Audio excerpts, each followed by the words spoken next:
가훈이 있지 성직자 안에 서로의 가훈이 아니니까 전혀 상관이 없습니다.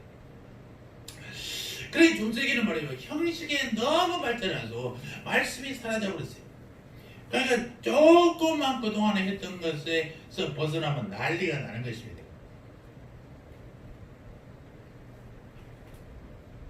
그러니까 너무나 그 말씀 중심의 예배를 드려야 되는데 그런 의식 중심의 예배가 되어버렸어요. 그래서 문제가 되는 거죠. 수많은 미사, 수많은 의식, 점점 더 크게 화려해지는 성당, 더 복잡해지는 사제들의 복장, 그리고 더 많은 형식적인 예배가 진행되고 있었던 것이 중세의 시기예요. 그런데 불행히도 거기에 하나님의 말씀이 너무나 약해. 하나님의 말씀보다도 교황이 텔렉스로 전국에 전 세계에 보내면 그 텔렉스로 5분 동안 그대로 복사해서 읽는 것이 전부예요.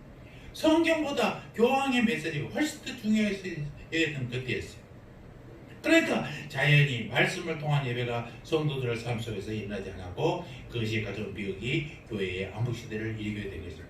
아무리 아름다운 교회가 많이 짓고 지금도 유럽에 있는 그 유명한 성당들이 다 중세시대 때 이룬 거지만은 그런 화려한 성당이 중요한 게 아니라 말씀이 사라지고 의식만, 예식만이 남아있는 예배의 형식 때문에 중세기를 암흑시대를 한단 말입니다. 그러면 말씀을 듣는다는 건 무엇이냐? 듣는다는 것은 단순히 귀를 기울이는 것뿐만 아니라 한 걸음 더 나서 말씀을 듣고 순종하는 것, 행동, 삶으로 이어지는 것, 이게 중요한 것입니다. 들음은 말씀에 순종하겠다는 말씀에 대한 응답인 것입니다. 하나님의 말씀을 듣는다는 것은 보통 일이 아닙니다. 왜냐하면 주님께서 나에게 어떤 요구를 하실 때 나는 그 요구에 따라서 지금까지 해오던 삶의 모습을 완전히 바뀌어야 됩니다. 예전에는 이런 얘기가 되면 그 얘기를 내가 해석하고 있지만 지금은 어떻게 돼요? 하나님께서 말씀하시면 나는 내 의견을 얻고 온전히 하나님의 의사에 의해서 순종해야 되기 때문에 그게 어려운 것입니다. 우리 하나님이 우리에게 자유의지를 주셨잖아요. 그러면 내가 판단해서 내가 하고 싶은 거 할 수 있어요. 그러나 믿음의 사람들은 그 자유의지도 어디를 틀 안에서 주님께서 주신 범주, 말씀, 율법 안에서 하나님 앞에 서고 하나님의 음성을 듣는다는 것은 예배의 가장 중요한 요소라는 사실을 우리가 다시 한번 기억하시기 바랍니다. 사무엘상 15장 22절에 보면 사무엘을 통해서 우리에게 들리는 메시지가 있는데 그것은 순종이 제사보다 낫고 듣는 것이 수양의 기름보다 낫다는 거잖아요.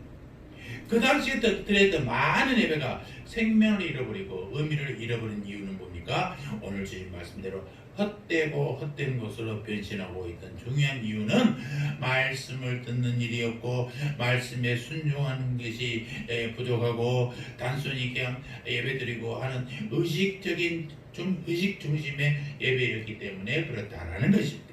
그러므로 예배 시간에 중요한 가장 중요한 성경이잖아요. 성경을 봉독하는 일. 구약 성경에 보면 성경이 봉독되면요 이스라엘 백성들은 항상 앉아서 듣지 않았어요. 왜? 하나님께서 선포하는 얘기를 어떻게 말씀을 앉아서 듣겠어요? 어떻게 일어나 들었어요? 저번에 한번 얘기했잖아요. 저기 성동문가 거기 가면은 우리가 원일교회라는 곳에 찬양을 하러 갔었는데 우리 합창단들이 오후 시간에 우리가 이제 예배 끝나면 찬양하는데 예배 시간에 성경 말씀이 본문을 읽는데 모두가 다 일어나서 성경을 들어요. 그래서 야, 내가 깜짝 놀랐어. 야, 이렇게 이 목사님이 의식이 있고 성도들이 의식이 있구나. 하나님의 말씀을 우리가 너무나 편하게 앉아서 듣는 게 받아들이고 있다라는 생각을 하면서 그 독특한 원일교회의 말씀 선포 때 모두가 곧바로 일어나서 말씀을 낭독하는 거면서 참 바른 신앙을 가르치고 있구나라는 생각을 했었습니다. 그때는 내가 목사가 되기 전에 집사 때도 뭔가 색다르다는 것을 절실히 깨닫았어요. 그러니까 중요한 것은요 항상 예배는 말씀이 살아있어야 됩니다. 그게 또 말씀하는 게 아니라 말씀을 듣고 순종하라는 결단이 필요한 거예요. 의식에 대한 문제는 좀 틀려도 괜찮고 괜찮아요. 목사는요 전달자예요. 목사가 주는 것이 아니라 목사를 통해서 하나님께서 주신단 말입니다. 그래서 목사님을 통해서 하나님이 내게 무슨 말씀을 주실 것인지 기대가 있어야 되는 것입니다. 그래서 우리가 목사를 믿어 기도해야 될 것은 하나님, 우리 목사님이 하나님께 붙들려 내가 드려야 할 말씀이 목사님을 통해서 전달될 수 있도록 하나님께서 목사님의 마음을 성령으로 감동하시고 성령으로 기름 부어 주시고 그래서 내가 들어야 할 하나님의 말씀을 목사님의 입을 통해서 듣게 해주세요 라고 기도하는 것 여러분 중요합니다. 저를 나를 위해서 꼭 기억하시고 기도하시기 바랍니다. 두 번째, 하나님을 경외함으로 만나야 된다라는 사실입니다. 오늘 주신 말씀 7절 한번 볼까요? 꿈이 있으면 많으면 헛것이 많고 말이 많아도 그러하니 오직 너는 하나님을 경외할지니라. 여기서 하나님을 경외하는 게 뭐냐? 오늘 주신 말씀은 2절에 보니까 너는 하나님 앞에서 함부로 입을 열지 말며 급한 마음으로 말을 내지 말라. 하나님은 한데 계시고 너는 땅에 있음이니라 라고 했어요. 이것은 하나님의 초월성을 강조하는 것입니다. 하나님은 창조주십니다. 우리는 피조물입니다. 하나님과 우리 사이에는 질적인 차이가 있어요. 그러므로 피조물인 인간이 창조주 되시는 하나님 앞에 선다는 것 그 자체가 두려운 것이고 엄수한 것이고 신비스러운 것이죠. 우리는 하나님을 가까이 하고 친할 필요가 있어요. 따라서 우리는 하나님과 질적인 차이가 있는 피조물이라는 사실을 잊지 말아야 되는 것입니다. 이 사실이 있게 되면 하나님을 경외하는 마음이 사라져버립니다. 여러분, 하나님을 경외함으로 만나는 어떤 경험을 가지게 되냐? 두 가지 경험을 하게 되는 첫째는 죄를 고백하게 됩니다. 거룩하신 하나님 앞에서 서는 순간 나는 상대적으로 거룩하지 못한 나의 모습을 발견하게 되기 때문에 그렇습니다.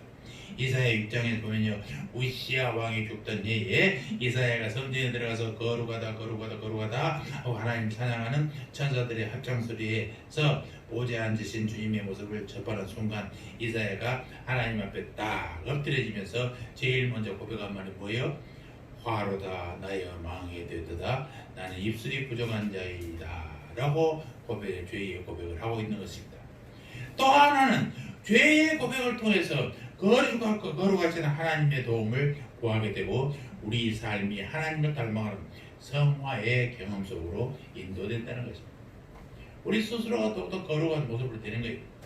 바리새인과 세리의 기도 여러분 근본적인 차이가 어디 있어요? 바리새인들은요 하나님 앞에서 하나님 제가 죄 짓는 사람인 세리들이나 도둑질하는 사람들과 근본적으로 다른 것을 감사합니다 이렇게 기도했어요. 이 기도는 응답될 수가 없어요. 왜냐? 하나님께 연락되지 않는 이유는 하나님을 향해 하는 게 아니라 사람들에게 하고 있는 거예요. 나는 이렇게 저런 것보다 훨씬 낫다. 여러분 그럴 수 있는 사람이 어디 있어요? 나는 김지수보다 훨씬 기도 많이 하고 훨씬 더 예배도 잘 참석하니까 나는 김지수보다 거룩하다. 얘기할 수 있어요? 없어요. 거룩의 평가는 누가 해요? 하나님이 하시잖아. 하나님이. 내가 누구를 상대로 저 사람보다 좀 낫다고 그게 나아집니까? 아니요. 하나님 눈에 어떻게 보내요? 중요하단 말입니다. 그리고 바리새인들은요 항상 금식기도 하면 수염도 안 걷고 막 나 며칠 금식 티를 내. 기도해도 막 사거리에서 사람들 보는 데서 막 손들고 막 기도해. 사람들이 와 바리새인 역시 저 양반들 달라. 막 이렇게 칭찬할까 봐. 금식기도를 해도요, 막 20일 금식기도, 40일 금식기도 맨날 누워서만 하면요, 그건 누구나 바꾸는 수 있어요. 20일 금식기도, 40일 금식기도 똑같이 평상시에 똑같이 해. 사람만 덜 만나. 왜냐면 그 입에서 막 이상 냄새가 많이 나거든요. 그러니까 상대방에게 불쾌감을 주고 안 만나고 설교도 하고 일도 하고 다 하면서 해. 그렇게 해야 금식기도지. 기도원 가서 맨날 누워가지고 밥만 굶으면 그 이상 무슨 금식기도예요? 그 티를 내는 거예요. 바리새인과 기도가 똑같은 거예요. 근데 세리의 기도를 어떻게 했어요? 내놓은 것이 없어. 뭐 바리새인보다 나은 것도 없고 뭐 아무것도 없어. 그러니까 주님 저는 주님을 쳐다볼 수도 없습니다. 저는 이런 죄입니다. 어디 가면 주님한테 내가 기도하겠습니다 라고 하는 사람들이 하나님께서는 이 세리의 기도를 연락하시고 응답하신 것을 우리는 성경을 통해서 보게 되지 않습니까? 여러분 우리는 하나님을 얼마나 경외합니까? 경외란 말은 하나님을 존경하고 두려워하는 이 말이에요. 주를 경외하는 것이 오히려 하나님과 나 사이를 방해하지 않는가를 우리가 다시 한번 묵상해 볼 필요가 있습니다. 그래서 전도서 기자가도 실질적인 충고를 하고 있잖아요. 우리는 하나님 앞에서는 체험이 얼마나 엄숙하고 두려운 것이라는 사실을 늘 기억하시기 바랍니다. 세 번째 참된 예배는 우리의 삶을 결단으로 인도해야 된다는 것입니다. 그러니까 하나님 주신 말씀도 잘 알고 어떻게 예배인지도 잘 아는데 내가 결단하지 않으면요, 그건 아무 필요가 없어요. 누가 결단해 주는 게 아니에요. 누가 내 인생을 살아주는 게 아니에요. 가령 우리가 하나님께 예배하면서 하나님께서 내 마음을 말씀하실 때, 그래서 내 심령이 움직일 때 하나님 제가 이렇게 하겠습니다 하는 서원이 나와야 돼. 약속이 나와야 돼. 그 다짐이 나와야 돼. 그런데 이 서원을 한 뒤에 그 서원을 잘 지켜야 되는데 그것이 예배의 열매잖아요. 그런데 그 당시 예배가 많은 사람들이 말로는 서원하면서 이 서원에 대한 이행이 없었다는 것입니다. 주님께서 오늘 주신 말씀이 바로 그런 지적이잖아요. 8절 이하에 보니까 너는 어느 도에든지 빈민을 학대하는 것과 공의를 방면하는 것을 볼지라도 그것을 이상히 여기지 말라.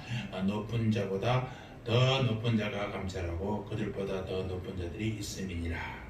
그들이 이렇게 하는 이유가 뭐 있어요?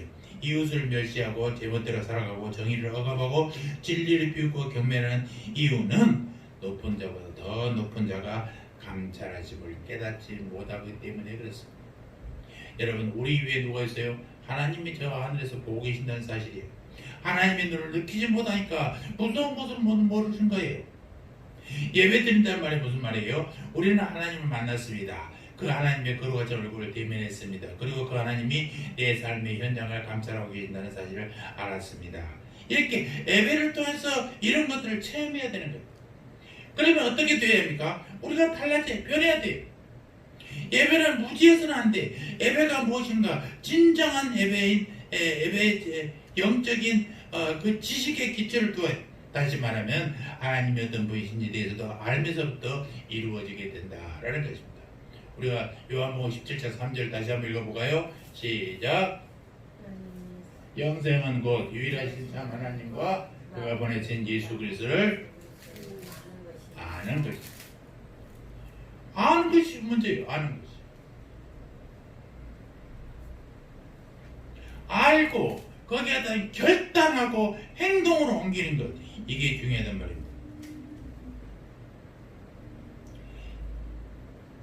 요한계시록 4장 9절 이하에 보면 주님의 보좌를 옹이하고 있는 수많은 천사들과 하나님 사람들이 하나님의 경배하고 있는 장면이 나와요. 거기 보면 보좌에 앉으신 이 앞에 엎드려 세서도록 사시는 이에게 경배하고라는 말이 나와요. 11절에는 우리 주 하나님이여 영광과 존귀와 능력을 받으시는 것이 합당하오니라고 합니다.